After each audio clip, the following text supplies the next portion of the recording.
Assalamualaikum warahmatullahi wabarakatuh. Saya Saskia Putri Syahdani absen 31. Saya Amal Amira Putri absen 4.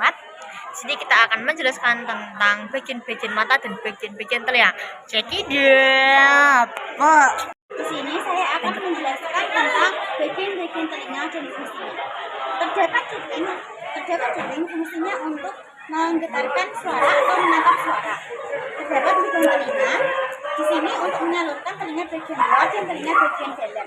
Terdapat rambut telinga fungsinya untuk menyaring kotoran dan cairan mukosa untuk pelumas di telinga. Di sini terdapat gendang telinga atau membran timpani gunanya untuk menggetarkan suara. Terdapat 3 tulang, malleus, incus, stapes atau martil, landasan dan sangkunci. Gunanya malleus untuk menghantarkan putaran suara dari gendang telinga ke incus. Guna incus untuk menyalurkan putaran suara dari malleus ke sangkunci. Fungsi sangkunci untuk menyalurkan telinga bagian dalam dan gendang telinga. Terdapat koklea atau rumah sikit gunanya untuk menggetarkan suara. Terdapat 3 saluran setengah lingkaran gunanya untuk menyalurkan putaran suara ke otak. Terdapat saluran elastasius gunanya untuk menghubungkan telinga ke hidung, mata, dan mulut. Mekanisme pendengaran yaitu getaran masuk ke dalam lubang telinga lalu diterima oleh benang telinga atau membran timpani lalu disalurkan ke malleus, incus, dan stapes. Itu getaran diubah menjadi impuls ke koklea. Setelah itu suara disalurkan ke 3 saluran setengah lingkaran. Setelah itu saluran disalurkan. Kita kenali bagian-bagian mata. Yang pertama ada sklera. Sklera yang berwarna putih berfungsi untuk melindungi bola mata. Serta sklera terdapat otot-otot mata yang menempel di sklera. Di sklera juga berfungsi untuk membentuk bola mata agar tetap berbentuk bulat. Sklera terdapat konjungtiva dan koroid. Konjungtiva dan kornea. Konjungtiva berfungsi untuk melindungi kornea, serta kornea berfungsi untuk menangkap cahaya dari luar. Di dalam sklera terdapat koroid.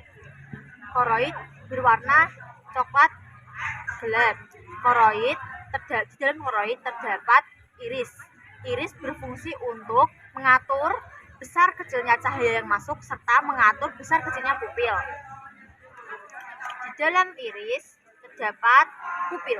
Pupil berfungsi untuk memfokuskan cahaya yang masuk serta menyalurkan cahaya ke lensa. Lensa berfungsi untuk membiaskan cahaya. Di dalam lensa terdapat 2 bagian. Di lensa cekung ini terdapat bagian atas dan bawah atau depan belakang.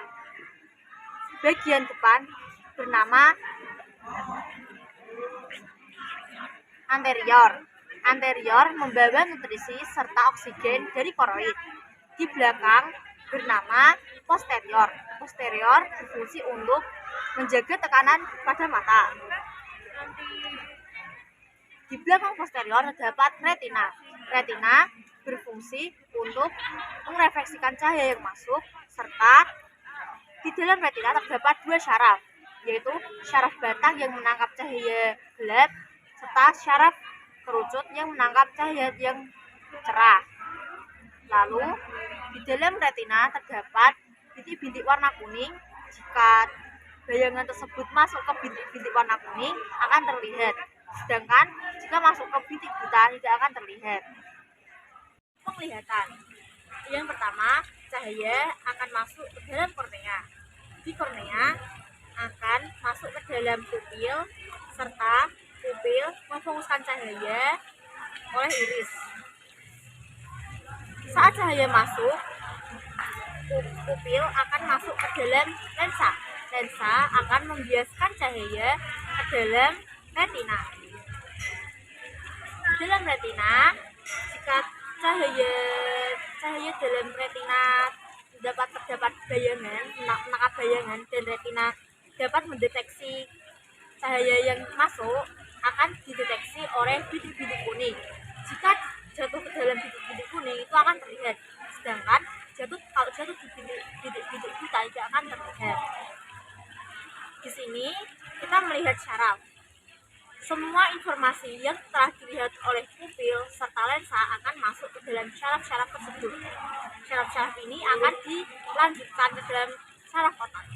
Sekian dari kami. Wassalamualaikum warahmatullahi wabarakatuh.